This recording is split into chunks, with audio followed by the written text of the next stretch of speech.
things I call the 5 cool things that babies do. And that has to do with their 5 senses. Everybody has a sense. And the 5 senses in babies are the senses of touch, hearing, smell, vision, and of course, taste. So these are the cool things babies do, and I think when people recognized that babies can do cool things, especially parents, they are more inclined to engage babies on their 5 senses. So let's take, for example, the sense of touch.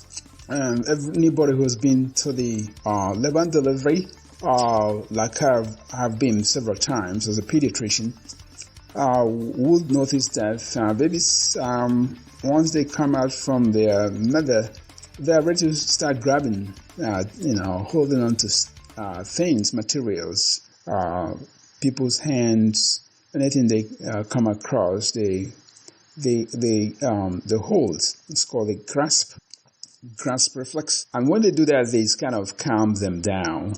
If you're a good observer, you notice when a baby holds your hands or when the baby grips your fingers, they kind of calm down.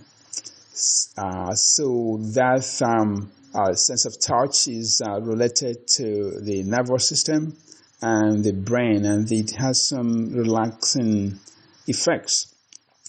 And the skin-to-skin practices is a way of demonstrating the importance of contact, touch. When a mother's skin is touching to a baby's skin, or when a father's skin is touching the baby's skin, it communicates and it has some relaxation. So babies are born to touch and grip and grasp, and I think is one of the coolest things they do. And when I share this with the new parents, they tell me that they realize that the baby likes to be on their chest, and it relaxes the baby. It's just a 4-day-old baby.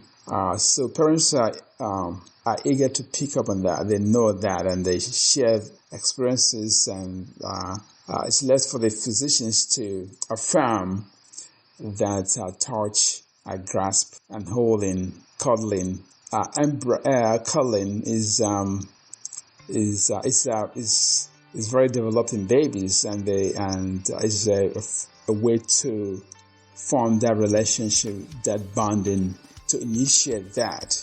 It has it has a calming effect on the baby, as well as a calming effect on the parents as well. So that's one cool thing babies do. Another cool thing babies do is they have a good sense of smell, right?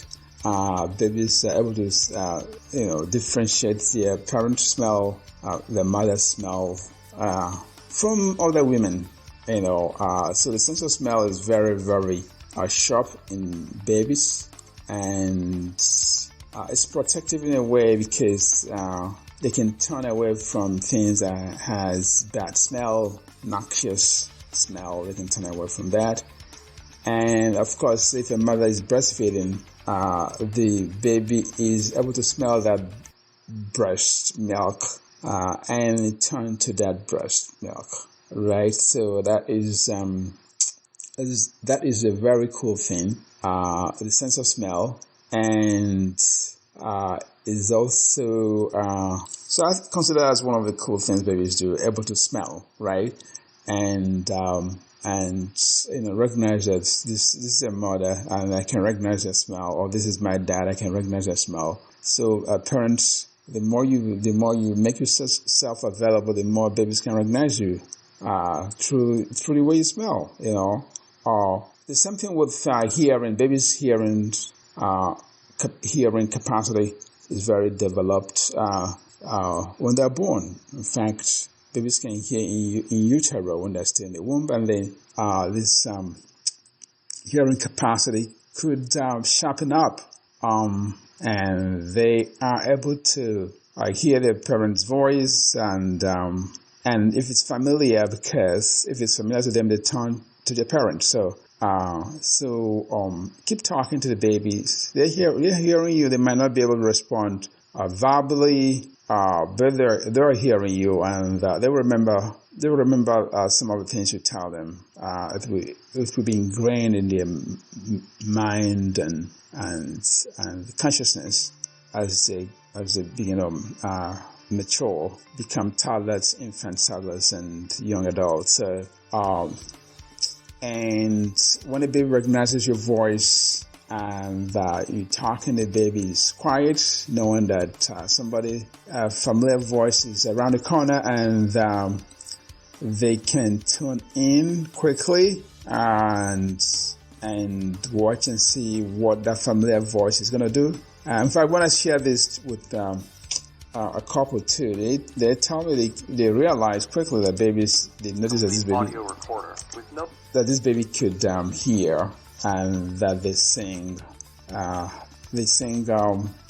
to the baby, knowing that the baby could hear.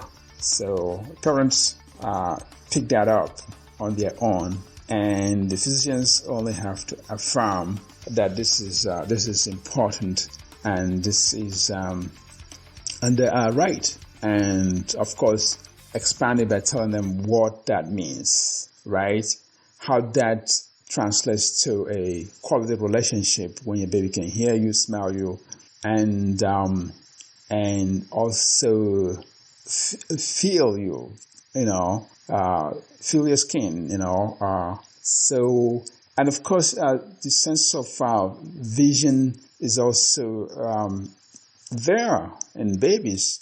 They might see blurry, when they're born. It could be a fog kind of vision, blurry vision, but within weeks, by the end of the month, they can see sharper, especially if you come close to their face, like 6 inches, 9 inches to their face. They can actually follow you and track you. In fact, I like to demonstrate this by picking up babies that come to my office, picking them up in my arms, and try to connect with them, mutual gaze. Try to connect with them and see if I can get their attention.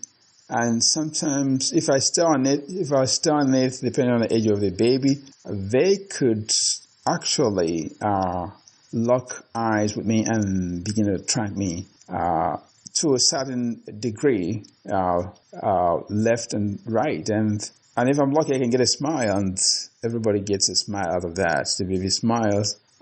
Both babies can actually see when you're close to them. So, and they are fascinated looking at the face, human face. In fact, a baby might be more fascinated. My students notice that the baby, when I wear masks, the babies don't like to look at me, and they look at the students because the mask is strange to them. So they're fascinated looking at face. So the more you show your face, the more you talk to them, the more you come close to them. They can touch them, hold them. They can begin to associate you as their primary caregiver, somebody they know, somebody they can trust. And both mother and child, father and child can have a quality relationship. Remember, and of course, the sense of taste is also is one of the cool things babies have when they're born. They can taste things, and they can differentiate between something that's sweet and something that's bitter, and by the way they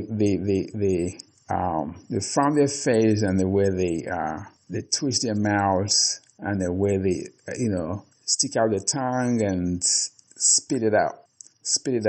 So babies can. I remember giving babies rotavirus vaccine.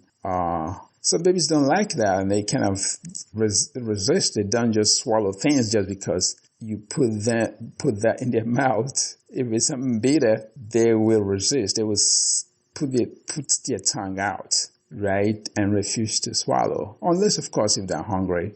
And when a baby's hungry, he can suck up anything. Just like adults, when they're hungry, they can eat up anything, right?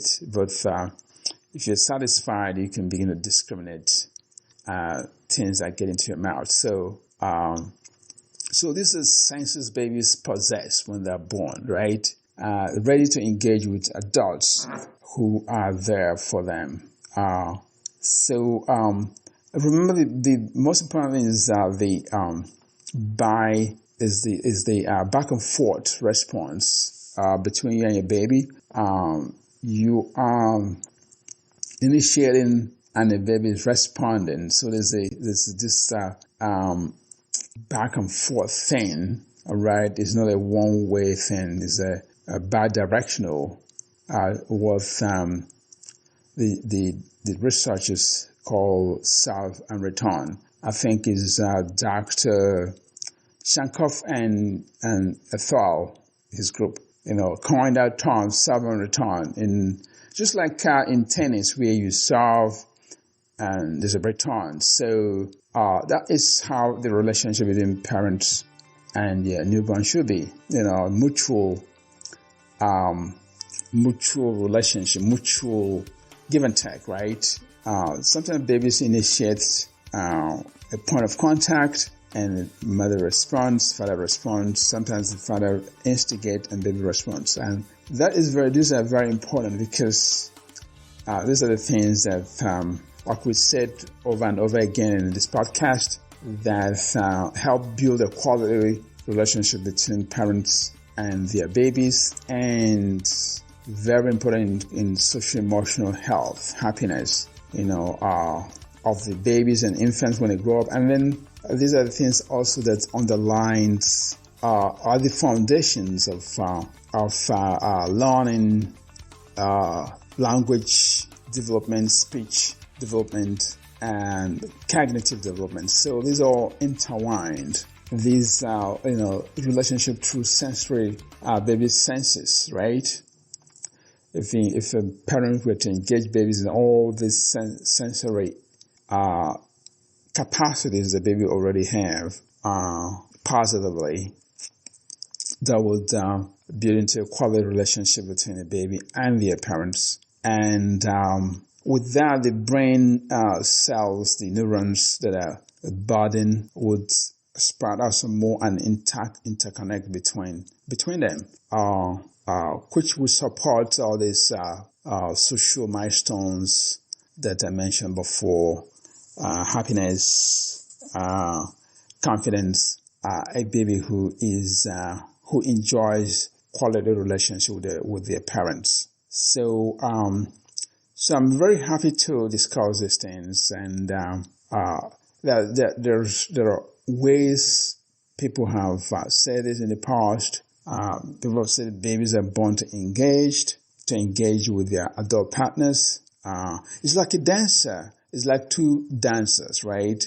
When they first start dancing, they can be missteps, right? Well, the goal is to know each other, know one another very well. That there's choreography. There's flawless choreography between dancing partners. So the relationship between the ongoing relationship between the baby and their mothers, between the baby and fathers, between the baby and the caregivers. Doesn't matter who that is, grandpa, grandma, foster mother. That relationship is like a dance. People have likened it to a dance, compared it to a dance between two partners.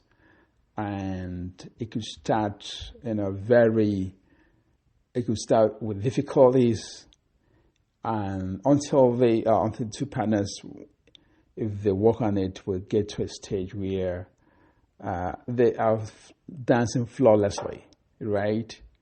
And getting along and doing all they have to do to survive. So these 5 cool things about babies are very exciting. It could be it could be point of discussions, telling parents, especially new parents of newborns, the 5 cool things babies do, right? Their sense of taste, their sense of smell, their sense of touch, their developed sense of hearing and vision, all right, and allowing and sharing is, encouraging them to get going, engage babies on these capacities, right? And if you see, parents will have varieties of ways limitless of ways to do that, and more ways than any provider can imagine, because parents come from diverse. They can be missteps, right? Where the goal is to know one another very well. That there's choreography, there's flawless choreography between dancing partners. So the relationship between the ongoing relationship between the baby and their mothers, between the baby and fathers, between the baby and the caregivers. Doesn't matter who that is, grandpa, grandma, foster mother. That relationship is like a dance. People have likened it to a dance, compared it to a dance between two partners, and it could start it could start with difficulties, and until two partners, if they work on it, will get to a stage where they are dancing flawlessly, right? And getting along and doing all they have to do to survive. So these 5 cool things about babies are very exciting. It could be point of discussions,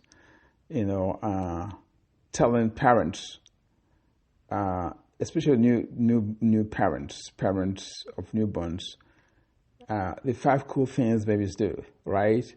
Their sense of taste, their sense of smell, their sense of touch, their developed sense of hearing and vision, all right, and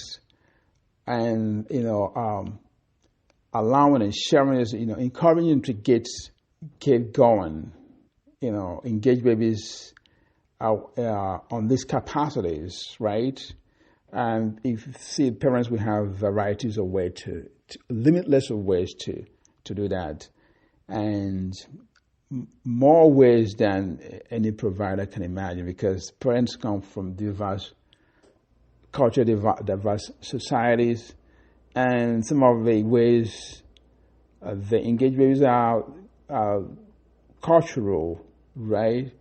And sometimes deeper than the physicians can ever tell them, but affirming that these are important things to do, telling them why it is important, adds to the depth of understanding of parents, adds to their depth of understanding, because not every parent did research on, not especially in infant and mental health, and parents come with different experiences, right? Some are young, some are older, some is their first baby, some is their first baby, and then this baby who comes in 10 years or 20 years after the first baby. So there's a gap, and you never can tell what parents know. So we can't take for granted that parents knows all these things about baby's capacity, right? And even if they know, reminding them that this is important and why this is important is also the critical thing, and encouraging them to begin early to engage with their babies through the senses is very important, because of what we said before, how how this is very important for all the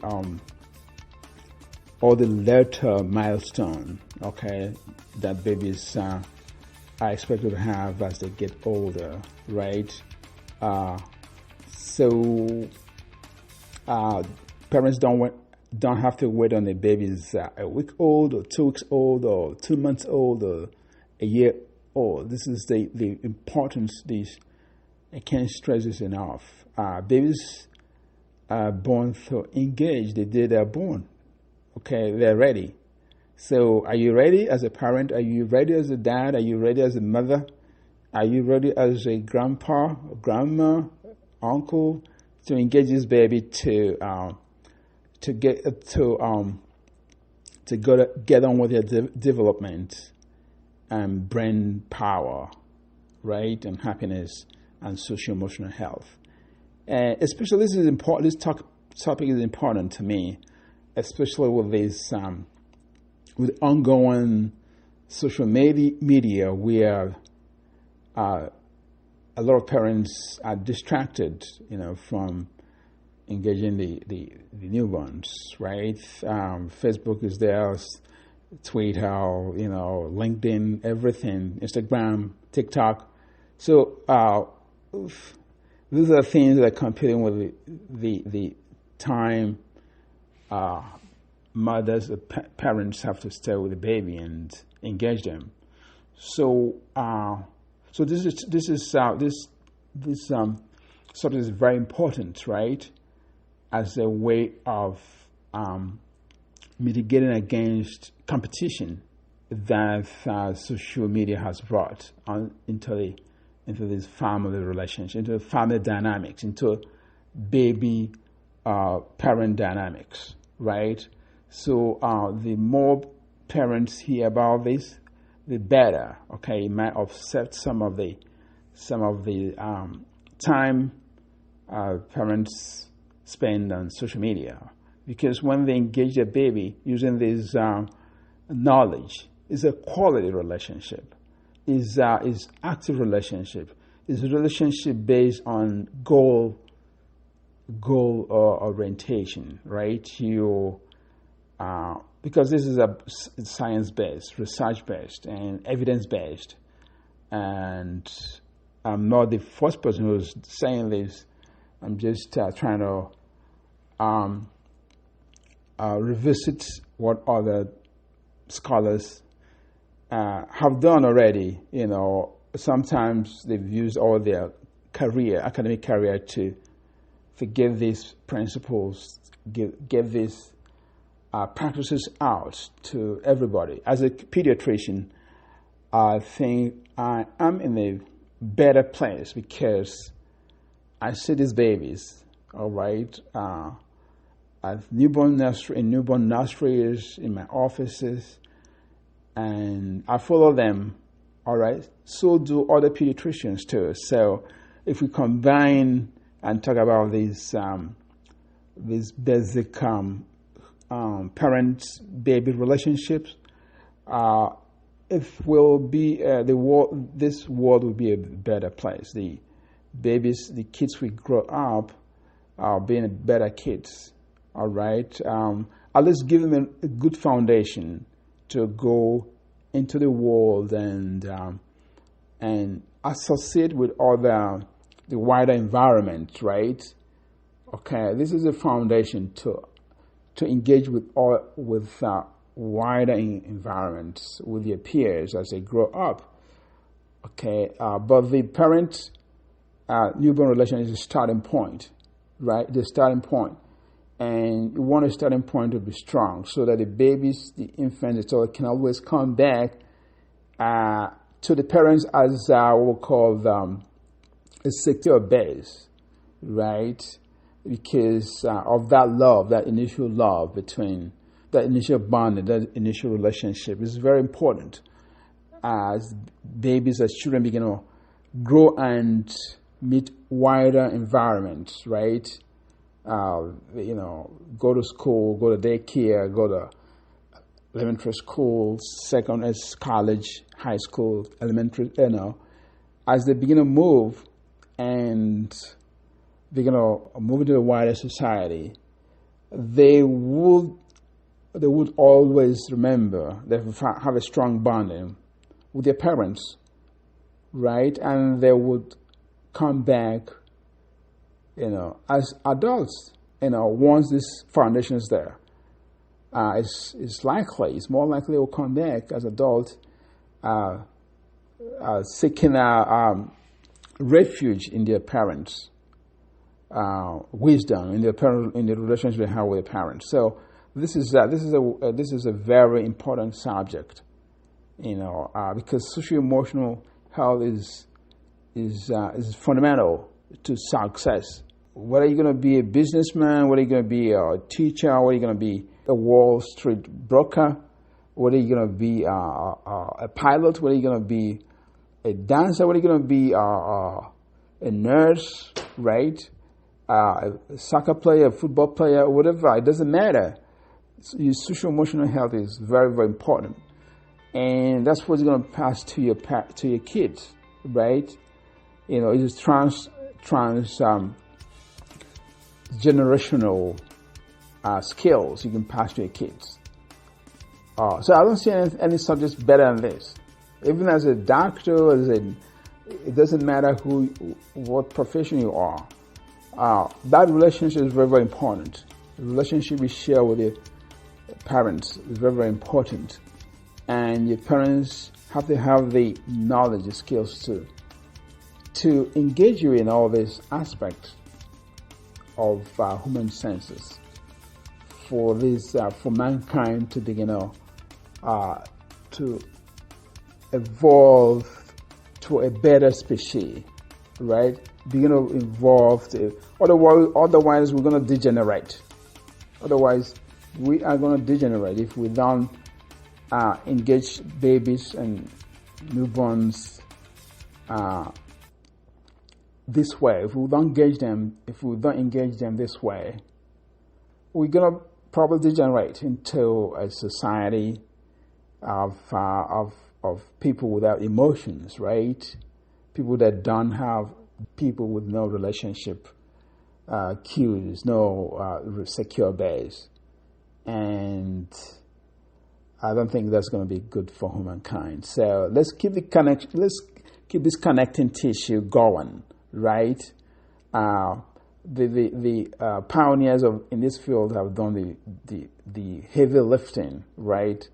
Of sharing, telling us, the baby's capacity to relate. So let's keep moving this knowledge. Let's keep sharing it to as many women, young women, as possible, as many young fathers as possible, and let them develop that. Let them broaden it out, so that society begin to move forward, so that intelligence begin to move forward, so that our knowledge base begin to move forward, so our brain begin to grow. Right? Nobody wants mankind brain to shrink. Right? So I'm very certain. I'm very optimistic that if this becomes a popular way of sharing knowledge with parents, it's going to be a good thing for society, for mankind, everywhere. Right? It's not only in America or in Western world, in Africa, in Nigeria, in my hometown, Akokwa, and everywhere. Asia, Palestine, Israel, Ukraine, India. There's no limit. There's no limit to Saudi Arabia, Senegal, Cameroon. There's no limit. There's no limit to the essence of this topic, right? This is what humans are made for, right? Generally, this is continuity of life in itself, the socio-emotional health, and this connecting tissue between parents and the newborns. There's nothing more important than that. All right. So I hope the five cool things babies do would add to the abundance of knowledge already in this field of infant mental health and promotions. All right. This is Dr. Anyoha, and thank you so much for listening. Please share this with your friends, families, anybody having kids, planning to have kids. Please share this. This is very, very important. All right. Thank you so much. I appreciate your time.